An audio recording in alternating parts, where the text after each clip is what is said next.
공기 좋고 물 좋은 강원도에서 노모를 모시고 감자 농사를 짓는 김 씨. 그런데 안타깝게도 쉰을 바라보는 나이가 되도록 아직 장가를 가지 못했습니다. 눈 감기 전 아들이 장가 가는 모습을 보는 게 소원이라는 어머니의 한숨 소리에 김 씨는 국제 결혼을 선택했습니다. 예비 신부의 나라로 찾아가 3번을 만난 것으로 결혼 약속을 마친 김 씨는 몇 달 후 20대 초반의 여성과 결혼을 할 수 있었습니다. 하지만 결혼 생활이 순탄하지는 않았습니다. 한국어가 서툰 아내와의 의사소통은 쉽지 않았고 결혼 한 달 후부터는 다툼도 잦았습니다. 그래도 아이를 1명 낳고 나면 좋아질 거라고 믿었지만 두 사람의 부부의 연은 그리 길지 못했는데요. 아내가 자신의 짐을 챙겨서 흔적도 없이 사라졌기 때문입니다. 3개월이 넘도록 찾았지만 연락이 두절된 아내. 김 씨는 이 결혼을 없던 것으로 할 수 있을까요? 자, 이 국제 결혼 커플인데, 하하. 자, 백다희 아나운서. 네. 그러면 이 두 사람은 어떻게 만나게 됐습니까? 네, 김 씨와 아내는 국제결혼 중개업체를 통해 만났다고 하는데요. 김 씨의 동네에는 국제결혼으로 가정을 꾸린 사람이 많았다고 합니다. 그래서 믿을 만한 업체를 소개받아서 아내를 만나게 된 건데요. 사실 큰 나이 차이가 부담스러웠지만 첫 만남에서 잘 웃는 아내의 모습에 마음이 움직였다고 합니다. 하지만 지금은 아내가 어디로 갔는지 흔적도 찾을 수 없다고 하는데요. 이 결혼을 무효로 할 수는 없는 건지 별별 상담소에서 해결해 주세요. 알겠습니다. 사연을 조금 더 풀어보죠. 이 감자 농사를 짓고 있었던 남편 김 씨. 그 계속 젊었을 때부터 계속 이 농사. 네, 김 씨 삼형제라고 하는데요. 형들은 도시로 다 떠났는데 이 사람만큼은 농사가 좋아서 이제 시골에 남았었다고 하고요.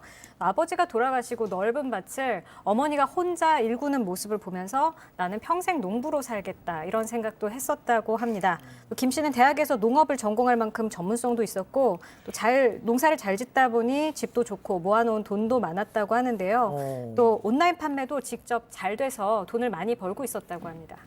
자, 그러면 나이 많은 거, 아무튼 결혼을 못한 이유는 그러면은 단지 그 동네 여자 이렇게 없어서 그 마을 자체에 국제 결혼하시는 분들이 많다니까 요즘 이제 젊은 여성들이 그러니까 농촌에서 구하기 어려운 것도 사실인데 그거는 사실 좀 이유가 되게 어려운 게 그 사연자의 남성 같은 경우에는 인물도 굉장히 좋고 재력도 훌륭하고 근데 결정적으로 여성분 앞에만 가면 고개를 못 들 정도로 숫기가 없었다라는 거예요. 그래서 형들이 도시에 나와서 결혼해서 도시에 살고 있으니까 도시에 있는 여성들도 소개를 시켜줘 보기도 하고요. 심지어 방송 출연도 했습니다.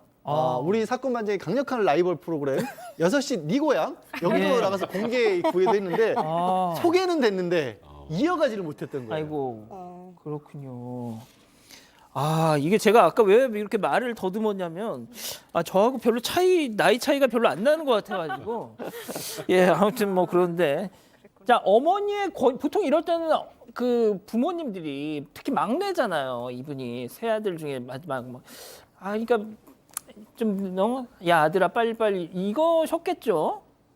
어제 저희 집사람하고 이야기를 해서 우리 딸은 언제 결혼해? 이렇게 물어보니까 저희 집사람이 미친 거 아니야? 이렇게 이야기를 하던데 아직 결혼 연령이 많이 남았다. 그 본인. 부부 사이에 너 미친 거 아니야? 이러시는군요. 빨리 결혼해야 되는 거 아니야? 이래. 아이고 참. 아직 창창한 미래가 있다 이렇게 얘기하는데 이 어머니 입장은 막내 아들이 결혼하는 게 소원이었대요. 그 막내 아들 정말 어머니의 그 의중을 존중합니다. 엄마 나 결혼할게요. 근데 주위에 보니까 자기 친한 친구가 이렇게 국제 결혼을 했는 거예요. 근데 15년 차이가 나는. 근데 둘이 너무 알콩달콩 잘 살고 아들도 놓고 딸도 놓고 막 그렇게 사는 모습 보니까 그래 나도 할래 이렇게 됐는 거죠. 그래서 국제 결혼을 신청하게 되었습니다. 그 뒤로는 일사천리였겠네. 네, 국제결혼 중개업체를 통해서 이제 여성을 소개받고 그 여성의 나라로 일단 3박 4일 갑니다. 그래서 그 예비 신부의 이제 가족들하고 만나고 이제 결혼을 약속하게 된 건데 일단 예비 신부가 이제 결혼하기로 결심을 하고 이제 예비 신부가 한국어 시험을 통과하기를 좀 기다렸고요. 왜냐하면 이제 그러니까 결혼을 빌미로 해서 그냥 왔다가 사라지는 분들도 많고 그런 하니까 경우가 있죠. 그래서 이제 한국어 시험을 통과해야 국제 결혼이 가능하다고 하는데요. 이제 지금 아내가 될 분 나이가 23살이고 나이 차이가 20살이 넘고 아까 양원보 앵커랑 나이 비슷하다고 하셨는데 예. 심지어 장인어른하고 좀 이 나이가 비슷해가지고 좀 처음에는 조금 어떡하지라고 고민을 했다가 근데 처음 만난 날 이 말이 통하진 않았지만 잘 웃고 서글서글한 성격이 참 좋아서 이 남성 이 예비 신부에게 첫눈에 반했다고 합니다. 예. 양 변호사님 나이는 숫자에 불과합니다. 예? 네. 무시하지 마세요 저. 예. 뭐 나이도 숫자에 불과한데 개인적으로 또 차이가 많이 나기도 하죠. 예, 이유가 있겠죠. 근데 정말 사연으로 들어가서 사연이 굉장히 안타까워요. 이 남 사연의 주인공이 아까 이제 한국어 시험을 통과해야 된다 그러니까 기다리는 시간이 있었을 거 아니에요. 그때부터 이 신부를 도와주기 시작했습니다. 신부 집에도 수천만 원 가량 목돈을 아이고. 지원을 했고 아. 한국에 올 때까지 한국어 예비 시험을 통과할 때까지 결혼 준비 비용까지 또 따로 건넸다라고 하네요. 드디어 시험을 통과하고 나서 바로 뭐 그다음부터는 주변에서 제일 좋은 예식장 잡고요. 아. 신부가 또 하와이로 신혼여행 가고 싶다 그래서 아이고. 하와이 신혼여행도 예약을 했고 하하. 그야말로 뭐 온 동네 이 동네 잔치를 벌일 정도로 떠들썩한 결혼을 하고 좋은 당연한 얘기처럼 들리겠지만 화장품 그리고 명품 가방까지 선물로 마련을 했다고 합니다.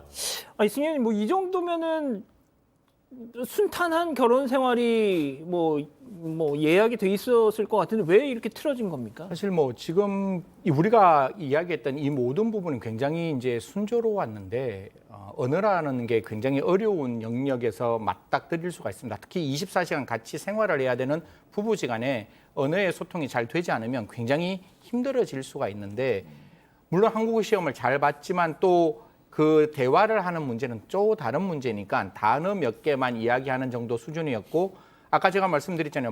막내는 딱 한 가지였어요. 부모님께 좀 잘했으면 좋겠다. 근데 부모님께도 살갑지 않았고 그래서 이 막내는 그래 우리나라 와서 뭐 우리나라에 어떤 적응하고 또 여러 가지 힘든 점이 많겠지. 그러면 아이 놓고 살면 잘 살 수 있을 거야라고 해서 아이를 이제 그 출산하기까지 기다렸는데 이 여성 부부관계조차도 좀 거부했다 이런 이야기들이 나오고 있습니다. 그래서 하하. 농사일도 하지 않고 음식 만드는 법도 배울 생각도 하지 않고 그런 순간에 이제 좀 다투기도 했는데 사실 다툴 때 한 사람은 한국말하고 한 사람은 다른 말하면 되게 이상하거든요.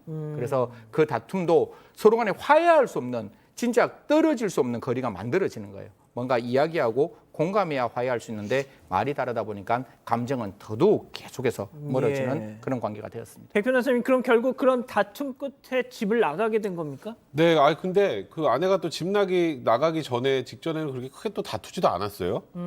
뭐 한국어 더 배운다고 그 지역 다문화센터 자주 나가고 또 이제 그 외출하고 나면 기분 좋아지는 이 아내 모습 보면서 우리 사이도 살다 보면 좀 좋아지겠지 이런 생각했는데 이제 어느 날 이제 이 남편이 감자 수확 포장 작업으로 좀 늦게까지 일을 하고 집에 딱 왔는데 아내의 짐이 깨끗하게 사라진 겁니다. 아하.